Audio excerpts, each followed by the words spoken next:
Good evening dear friends.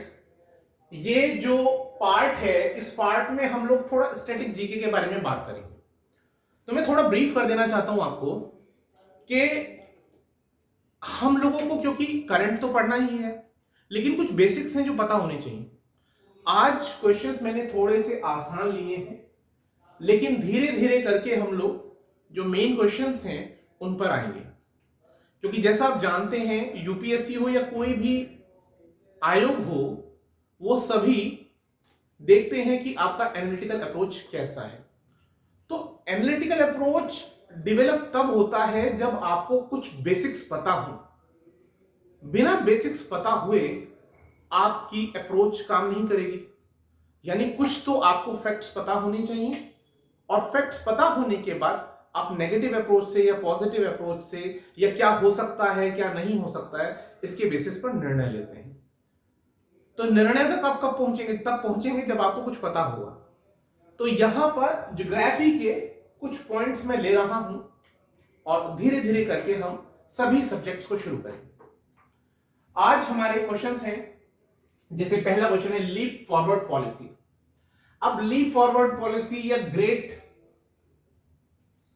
Leap forward policy कहें, इसके कारण भुखमरी से लाखों लोग, लाखों क्या बल्कि करोड़ों लोग, 1 करोड़ समथिंग का डेटा तो मुझे याद है, लोगों की मृत्यु हुई।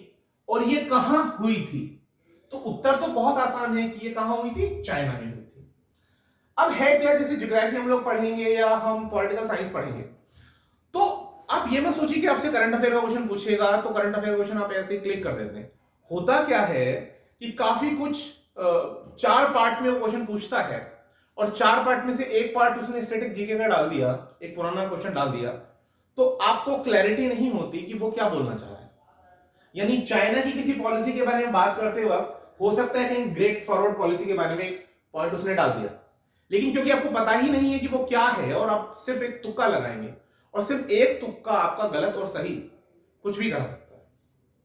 तो हम क्वेश्चन कर रहे थे कि ग्रेट लीप फॉरवर्ड पॉलिसी क्या है, ये हमें थोड़ा पता होना चाहिए। ये बात है 1958-62 के बीच की, जब माओ से तुंग सीपीसी को लीड कर रहे थे, कम्युनिस्ट पार्टी ऑफ चाइना। हाँ जी, ये जो जनवादी पार्टी है, तो इसमें क्या हो रहा था?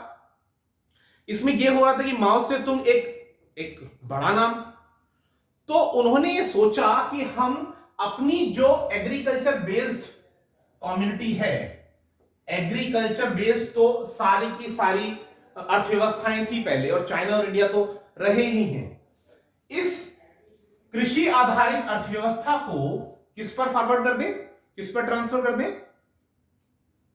समाजवादी परंपरा पर, यानी कि प्रोडक्शन हाउसेस को डेवलप किया जाए।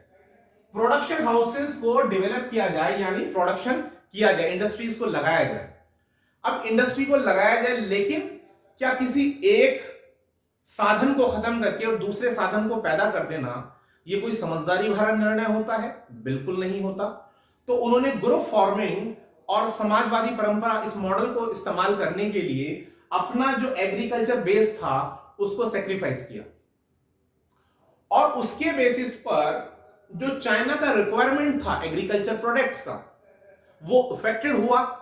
और उसके अफेक्टेड होने के कारण क्या हुआ, वहां पर करोड़ों लोग मारे गए। कुछ डेटा तो ये तक बताते हैं कि 5 करोड़ से भी ज्यादा लोग मरे थे इसमें। कुछ डेटा कहते हैं 1 करोड़ समथिंग लोग मरे थे, और यहां प्रश्न लिखा हुआ है लाखों लोग मरे थे, ये तो कंफर्म समझिए। तो काफी लोग मरे थे। माओ से तुंग की एक बहुत बड़ी हार थी। बाद में वो हाशिए पर कर दिए गए उनकी इस नीति के कारण, और वहां पर क्या हुआ था, कुछ नरमपंथी टाइप लोग पावर में आ गए थे उस पार्टी में। ठीक है, तो ये और भी मैं बता सकता था, लेकिन हमें बहुत कुछ करना है। आगे बढ़ते हैं। विश्व में मदिरा, मदिरा यानी वाइन, वाइन जानते हैं? कौन नहीं जानता होगा? तो वाइन का वृहत्तम, मैक्सिमम जो प्रोडक्शन हाउस है वो कौन है? देखिए, हम जो कॉम्पिटिटिव एग्जाम्स को बीट करने की सोचते हैं, वो वाइन का सेवन करें या ना करें, लेकिन वाइन के बारे में पता होना जरूरी है। और वाइन के बारे में क्या सबको पता होना चाहिए। तो मैं आपको बता दूं, जो प्रोडक्शन हाउसेस हैं, बहुत सारे देश ऐसे हैं जहां पर वाइन का चलन उतना नहीं है, लेकिन क्योंकि उनकी इकोनॉमी उसके ऊपर बेस करती है, इसलिए वो लोग क्या करते हैं, उत्पादन करते हैं मदिरा का। तो मदिरा के उत्पादन में आज की डेट में सबसे ज्यादा कौन है? सबसे ज्यादा है इटली। कौन है? इटली। 2018 रिपोर्ट के अकॉर्डिंग मैक्सिमम जो प्रोडक्शन हाउस है इसका वाइन का, वो कौन है? इटली है। फ्रांस था 2014 रिपोर्ट्स के अकॉर्डिंग, लेकिन 2018 की रिपोर्ट के अकॉर्डिंग सबसे ज्यादा मैक्सिमम जो प्रोडक्शन करता है वो कौन करता है? इटली करता है। और यहां पर अगर पहले 5 देशों की बात की जाए जो मैक्सिमम प्रोडक्शन कर रहे हैं, तो उनका क्रम है, स्पेस कम पड़ रहा है। ये क्वेश्चन पहले वाला तो आपने पढ़ ही लिया, तो इसको थोड़ा सा रब किया जाए और यहां लिख लेते हैं। तो फर्स्ट नंबर पे आपका इटली है, सेकंड नंबर पे कौन है? ये फ्रांस है, थर्ड नंबर पे कौन है? स्पेन है, फोर्थ नंबर पे कौन है? जी बिल्कुल, ये भाई साहब कैसे पीछे रहेंगे? यूएस है, और यूएस से कम प्रोडक्शन जिसका है वो क्या है? अर्जेंटीना है। कितना है? अर्जेंटीना। इटली का प्रोडक्शन 4850 अप्रॉक्स, चेक कर लीजिएगा डेटा, मैं गारंटी नहीं देता इस डेटा की, पर मेरे अंदाजे से तकरीबन 4850 किलो लीटर के आसपास का प्रोडक्शन उसका रहा था 2018 में। चलिए, ये तो बात हुई वाइन की। अब हम आगे बढ़ते हैं, वाइन से आगे चलते हैं। अगला प्रश्न है कि कौन सा एक बंदरगाह पोर्ट विश्व के कॉफी बंदरगाह के रूप में जाना जाता है? सबको पता होगा वैसे, लेकिन नहीं पता है तो बिल्कुल भी आपको टेंशन नहीं लेनी, मैं हूं यहां पर। कोई प्रश्न आपका छूटेगा नहीं, चाहे वो करंट जीके का हो, वो 4 क्वेश्चन से बना हो, 5 क्वेश्चन से बना हो, लेकिन क्या है, हमारा क्रम होना चाहिए आसान से भारी की तरफ, ठीक है, कॉन्क्रीट से एब्स्ट्रैक्ट की तरफ। तो आगे चलते हैं। तो कौन सा है वो बंदरगाह? वो बंदरगाह का नाम है सेंटोस। सेंटोस बंदरगाह को क्यों कहा जाता है कॉफी बंदरगाह? क्योंकि वहां से मैक्सिमम मात्रा में एक्सपोर्ट किया जाता है, या ये कहिए कि वहां से सबसे ज्यादा चीजों को भेजा जाता है। तो इसलिए वो व्यस्तम है कॉफी के मामले में, इसलिए उसका नाम ही पड़ गया कॉफी बंदरगाह। है कहां पर, किसका है, किस देश से बिलोंग करता है? तो किस देश से बिलोंग करता है? ब्राजील। किससे बिलोंग करता है? ब्राजील। नेक्स्ट है, कौन से खनिज के कारण चिली प्रसिद्ध है? किसके कारण है? नाइट्रेट्स के कारण।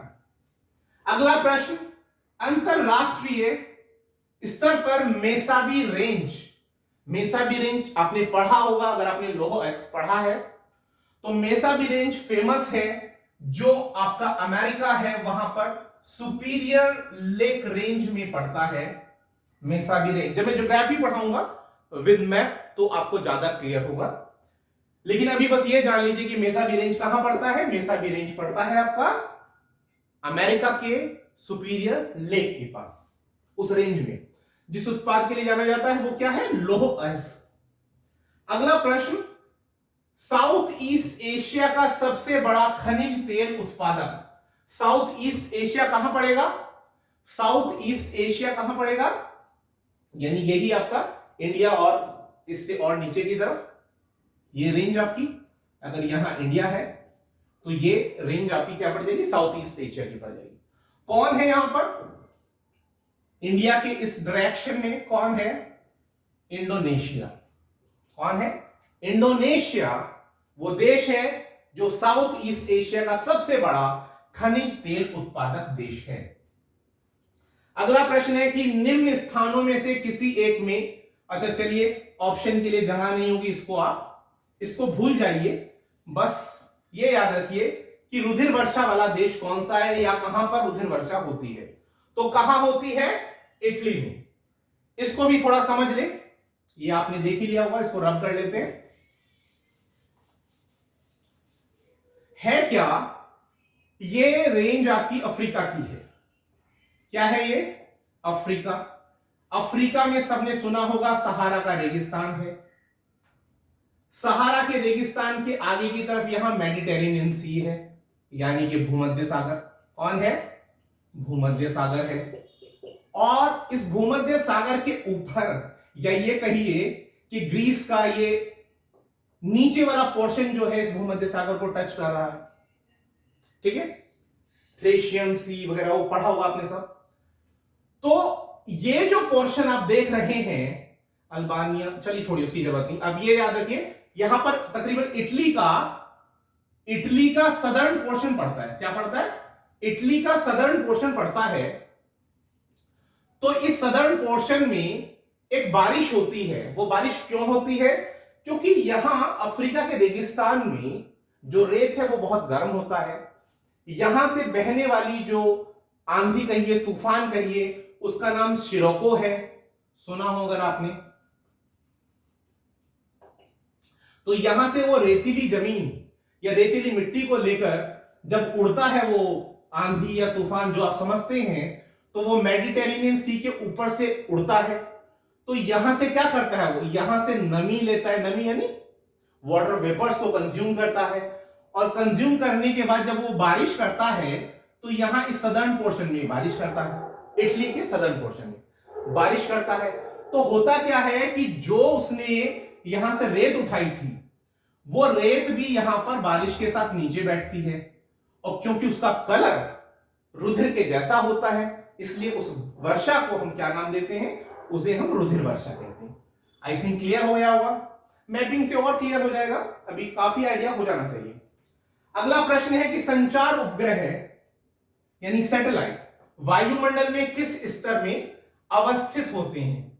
किस स्तर पर होते हैं? तो कौन सा है वो? बहिर्मंडल। ठीक है,